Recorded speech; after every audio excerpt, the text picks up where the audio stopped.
Hello, everyone. Today we're going to talk about a topic that I bet many of you think you've already fully understood. But the truth is, you've only seen a very small part of the iceberg beneath the surface: slavery.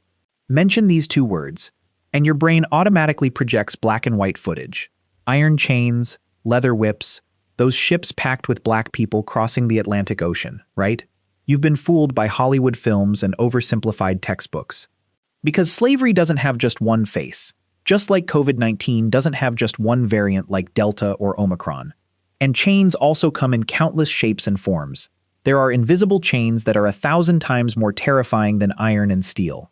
It could be a labor contract with clauses so vague and murky that even lawyers can't decipher them.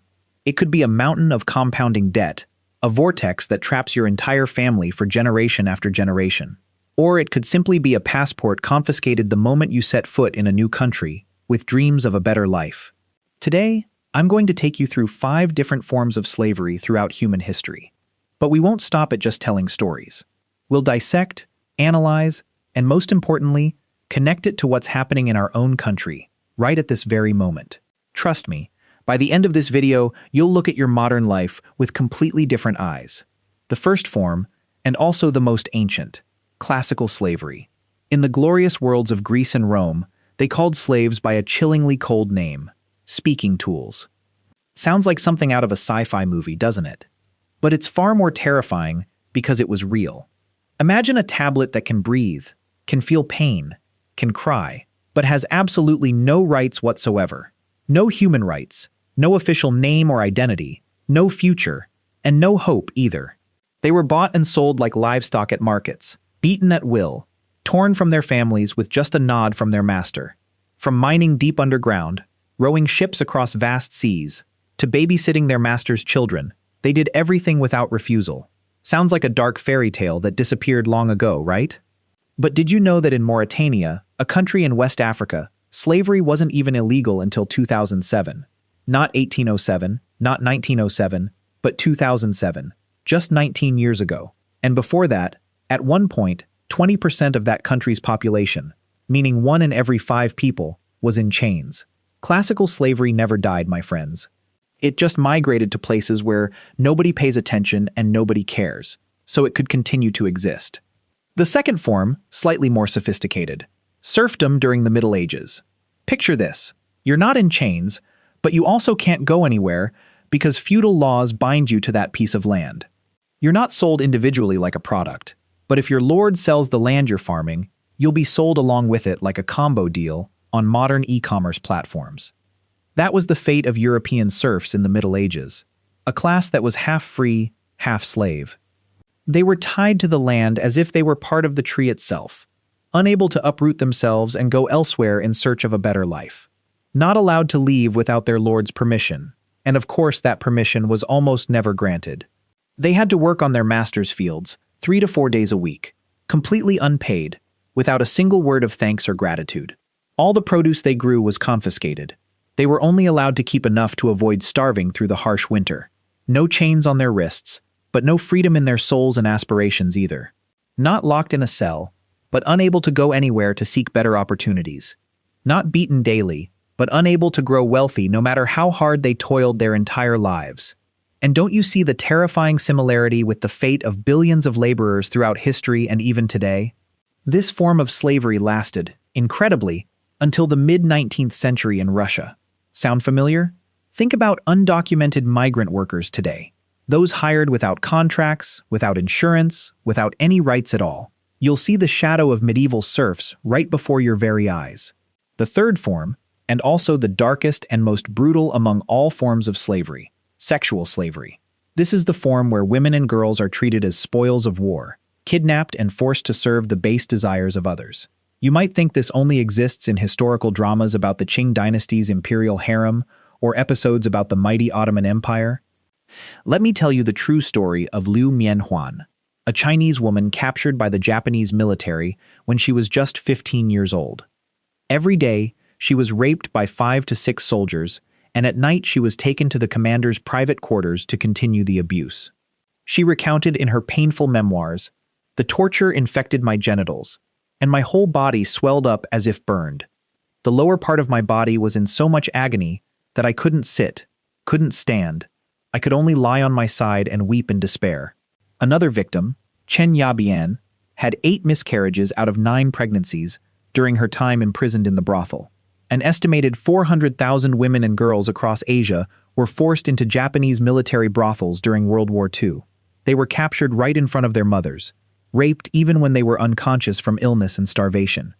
They gave birth to children only to watch them be taken away right there in the brothel, never even allowed to hold them once. And after the war ended, they received not sympathy or compassion, but judgment and stigma from their own societies. But this isn't just history, because terrorist organizations like ISIS and Boko Haram are still capturing women for sexual slavery right here in the 21st century. Millions of people around the world are still being forced into the sex industry against their will. And you know what?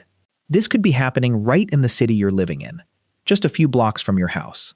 The fourth form, and this is a massive shock to anyone who ever thought slavery was just about black people being captured by white people.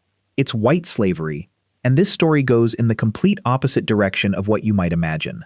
For centuries, the Barbary pirates from North Africa regularly attacked ships and coastal villages across Europe. They kidnapped thousands of white people, from poor fishermen to priests, even nobles, to sell at the great slave markets in Algiers and Tripoli. From the 16th to the 19th centuries, historians estimate that somewhere between 1 and 1.25 million Europeans were captured and sold into slavery in North Africa. Did you know that the great writer Miguel de Cervantes, author of Don Quixote, was captured and enslaved in Algeria for 5 years? He lived in chains, beaten, and forced into exhausting labor building fortifications for his Muslim captors. And these European slaves were also used as tools for ransom. Their families had to sell everything they owned to buy back their loved ones. Just imagine the horror of coastal communities in England, France, or Italy, knowing that at any moment they could be attacked. One fine day, pirates could descend on your village and take your entire family away, turning them into commodities in distant slave markets. Sounds like a medieval horror film, right? But this is real history, meticulously documented in the great libraries of Europe. And it raises an interesting question about how we often tell biased and one-sided historical narratives. The fifth form, and this is the scariest part because it's happening right now, right before our very eyes. It's modern slavery, and the statistics about it will make you sit straight up. According to the United Nations, an estimated 40 to 50 million people are currently living in slavery across the globe, more than any other period in recorded human history. They're everywhere, from textile factories in Southeast Asia to cocoa plantations in West Africa, from karaoke bars in Europe to underground mines in Asia and agricultural farms in Latin America. In Vietnam, this issue is also happening in increasingly complex and sophisticated ways. Let me tell you the true story of GQT, a victim from Bac Lieu province. Facing financial hardship, he was looking for work and was promised a salary of 30 million Vietnamese dong per month by a woman named Ellie Sung. But when he agreed and was taken to Myanmar, instead of legitimate work, he was imprisoned in a building with dozens of other Vietnamese laborers. They were forced to carry out illegal activities. When he refused, he was locked up, brutally beaten, and starved for days. He only managed to escape and contact his family to report to the Bac Lieu Provincial Police. Or the story of NTN, a young woman from Ninh Binh who met a boyfriend on Facebook and agreed to travel with him to Lao Cai. This man sold her to China, forcing her into prostitution. When she tried to escape, she was caught and savagely beaten. After being rescued and returning to Vietnam, she suffered severe psychological trauma, requiring long-term treatment. These aren't isolated incidents, my friends. In Vietnam, an estimated tens of thousands of children and adults are trafficked and forced into unpaid labor every year. Border provinces like Lao Cai, Dien Bien, and An Giang are hotspots for this type of crime. Traffickers typically target the poor, ethnic minorities, and those who lack information and are most vulnerable. And what's alarming is that criminal networks are becoming increasingly sophisticated, using technology and social media to deceive their victims. Online scam compounds in Cambodia and Myanmar have been operating on a massive scale, trapping thousands of Vietnamese citizens. In 2019, The case of 39 Vietnamese migrants who died in a refrigerated container while being illegally trafficked into Britain shocked the entire world. So the big question is, why does slavery still exist? Why does a country that committed to the International Labor Organization, ILO, to eliminate forced labor back in 2007 still face this painful issue? The underlying causes are deeply complex.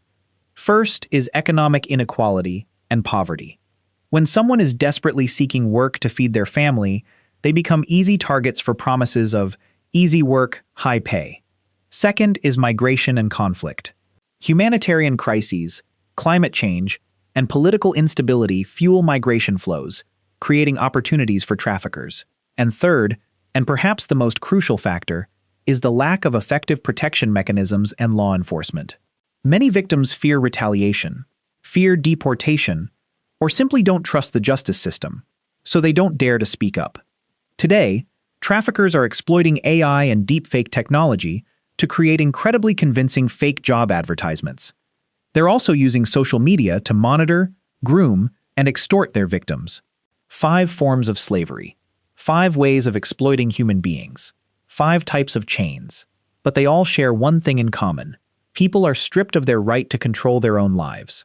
So the question for each of us watching this video is, are we unknowingly complicit in those invisible chains? When you buy an unusually cheap t-shirt, do you ever wonder whose hands made it? When you use a suspiciously cheap service, do you ever wonder if the person providing it is actually being paid fairly? The fight against slavery isn't just a battle for lawmakers or international organizations. It's a battle for every consumer, every citizen, every human being with a conscience. It starts with awareness, with asking questions about where our products come from. And most importantly, it means never remaining silent in the face of injustice, no matter where in the world it happens. Thank you for watching. If this video has value to you, please subscribe and share it with others. And don't forget to leave a comment. What do you think about the question I posed at the beginning of the video? We'll see you in the next one.